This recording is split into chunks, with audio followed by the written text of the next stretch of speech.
to zoom in. Today's guest is Anselmo Ramos. He's the co-founder and chief creative officer of GUT, an independent agency in Miami, Sao Paulo, and Buenos Aires.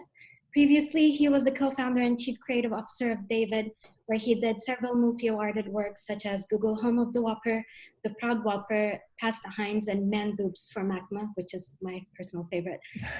Anselmo has won 195 Cannes Lions, including 7 Grand Prix. How are you, Anselmo? How's the situation in Miami? Are there any businesses or offices that are open currently? Hi, Celine. Thanks so much for having me. This is great. Well, so far so good. We are in Miami, working remotely. Miami is not as bad as New York. So far so good. We're still inside. Some businesses are starting to reopen little by little, but still, everyone is very cautious. Everyone is inside trying to work remotely, except for essential workers, right? Mm-hmm. And we are trying to support local businesses. I'm ordering from my favorite restaurants and my favorite bars, to make sure that they are open after these events. We also try to help through our clients, right? Helping them to navigate this terrible crisis. Talking about clients, I know you always stress the importance of client-agency relationships. How are your relationships with your clients right now? How are they changing during this time? I think this is a very unique event. There's no playbook, so everyone is learning. Our clients are learning, and we are learning every day, right? So every day, basically, you wake up, you assess the situation, you talk to your team, you talk to our clients, and you make a decision. But it changes weekly. So I think we're all learning as leaders, from this event, and it's a very humble moment, because nobody has all the right answers. And that's why it's so important to have a strong relationship, with your clients, because you are there for each other. We're there for them to help them communicate in the right way, choosing the right message, but also they're there for us as an independent agency supporting us. So, trust is so important, also culture, to have a strong culture.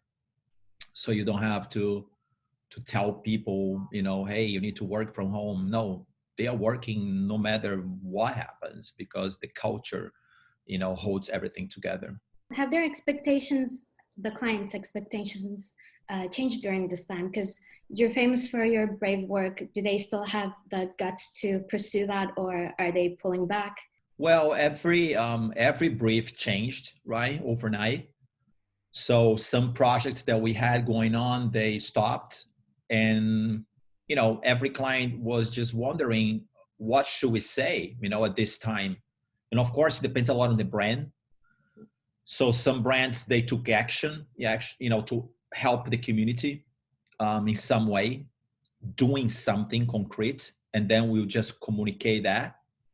And then, some other brands, maybe because they are funny brands, they had to go quiet for a while, and that's fine. So we just try to remember what the brand's all about, the brand values, the brand personality, and act accordingly. So every case was different, but the main goal was to do the right thing, to help the community, to see if we could help in any way. That was the main goal. And then if on top of that, you can add creativity to it, that, that's always the holy grail. We're always trying that. But right now, to take into consideration the macro context of what's happening in the world, that's the most important thing. Talking about creativity, how has the creative process changed for you and your team? It's, we had to adapt very fast, right? So at first the teams were like learning how to brainstorm, via Zoom, which is not the same, So they will connect a writer and art director, and they will just, stare at each other, via Zoom. And then little by little they learn, okay, maybe we should connect once we have some ideas, so it's less weird. So they learned, Also, you need to over communicate, because since you're not there physically, you don't have those, conversations down the hall, or in the kitchen or by the coffee. So you need to over communicate. You need to ask everything, because it's kind of, sometimes it's hard, if you are at entry level, there are a lot of things happening at the agency that you're not part of it, and then you don't know. So you might be lost. So ask, so it's all about over communicating, because we're not there for each other physically, but we can there for each other. We can just be there for each other, on a phone call or a Zoom or Google Hangout, anything like that. Yeah, I feel like people were really good at that at first. There was a lot more communication going on, but as we sort of slided into week 8, week 9, people have sort of resigned it back. So with around a third of the world under some form of quarantine, marketers are increasingly turning to digital, where performance marketing is prevalent. The gut feeling seems to have decreased in importance for the clients, since marketers are moving increasingly away from TV and turning to quick sell digital marketing efforts. What do you think of the direction the industry is going, and how does that affect Gut's positioning? It doesn't affect our positioning at all. We are a gutsy agency, and we'll keep presenting gutsy ideas, but that's who we are, regardless of any events, regardless of whatever is happening. So we actually feel that we're moving to phase 2 right now of this event, where there's a little optimism in the air. We're still inside, we still need to be careful about reopening, but in some parts of the world, we see a light at the end of the tunnel. So the mood changes. So we are starting to push our clients again, like to make them feel uncomfortable, because that's what we do, and we're always very proactive. We never wait for briefs, because we know the brands, we know what the brands stand for, and we always propose something, So we're back to being really proactive and provocative, even in the middle of this event, But of course, take into consideration what's happening, right? But, maybe it's time for a funny brand to have some humor again.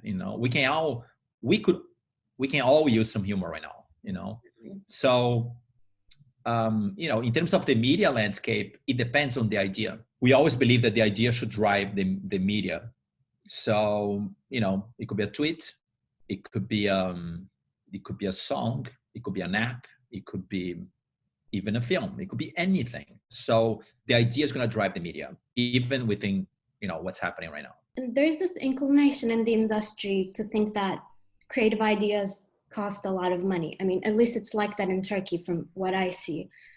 Now that all the marketing budgets are decreasing, and there's this inability to go to production, so there's not that much opportunity to spend a lot of money. How do you think all of these circumstances will affect that perception? A great idea doesn't need to be costly. A great idea comes in many, many different ways. Yes, some amazing ideas can cost a lot of money, but like you mentioned, man boobs, that was nothing, Yeah, and so that was about the power of the ideas. So I think we're all learning that you don't need to necessarily go to LA to have a film shoot to have a great film. We can be really creative when it comes to production. But again, it all depends on the idea. Some ideas will require production, and some ideas will need craft to bring them to life. But other ideas, they are born in a way that is just very simple. You don't need to do anything. It's almost zero, the cost. So again, it all depends on the idea. Different ideas will ask for different media and also different budgets, right? But I think we're all learning that, yes, we can be really creative when it comes to production, and find ways to produce our ideas remotely and in a cost-efficient way. Since you're a self-professed ad nerd, I wanted to ask you if you've seen any examples of great creativity, whether it be ads or some other form of creativity to have arisen from the quarantine period. I really like recently an ad that I saw from Facebook with a person that was born in the previous pandemic in 1920. Mm-hmm. And she's 100 years old now. And the ad's about babies being born during a pandemic. You know, it's tough because they're born alone and they need to be alone with their mothers for a while. So she's basically alive. She's 100 years old and she's telling us that she's okay, that she survived. So I think that's very, that was very powerful and very moving. And it was a very specific angle to talk about what's happening, right? Because right now, most brands are doing pretty much the same, right? It's sappy piano music, empty streets, and drone shots, you know? So it's like, you know, a sea of sameness. And that one was very, it was a very unique angle, very emotional. So I really like that one. And I think it's so easy to get lost in the negative aspects of the situation. So I'm wondering, is there any good that will come out of this, you think? I think so, Celine. I think we all get better, you know. I think this event is forcing us to take a look to the mirror and kind of, you know, rethink our values and what we stand for. You know, I think this crisis is highlighting our weaknesses and our strengths from a personal level and from a company level. And so everyone at this time is thinking about, you know, their lives, their companies, what they can do better, you know, what they can change, how they can improve, and maybe how they can think about the community more than before. So I think I'm a very optimistic person. So I think a lot of good will come out, you know, out of this. So we still don't know, right? We're in the middle of it. But in our case, you know, it's been a very humble experience. You know, we're learning so much from a leadership perspective, from a culture perspective, from a client relationship perspective. So we're just learning so much about ourselves and about what kind of agency that we want to be. Yeah, for me, I think I'm the opposite. I'm usually a very pessimistic person, but it's been sort of nice to see how people come together during a time like this and are able to help each other, are down to sort of compromise in order to save other people. I think it's definitely nice. Yeah. And finally, do you have any plans to expand to Europe anytime soon? Yes, we do. Our plan, Celine, is equal global domination. You know, we don't want to have 200 offices, but yes, we want to have one office in Europe eventually, and one in Asia, one in Africa. You know, so it would be more strategic offices across the globe. And because, you know, we work a lot with global clients, and it's important to have, you know, local knowledge and local insights and just be, you know, physically there. So yes, we do have a plan to come to Europe one day. Awesome. If you ever come to London, then we can do another one of these interviews face to face. Anytime. I love London. Well, thank you so much for your time. I'll let you start your day now. It was so nice meeting you.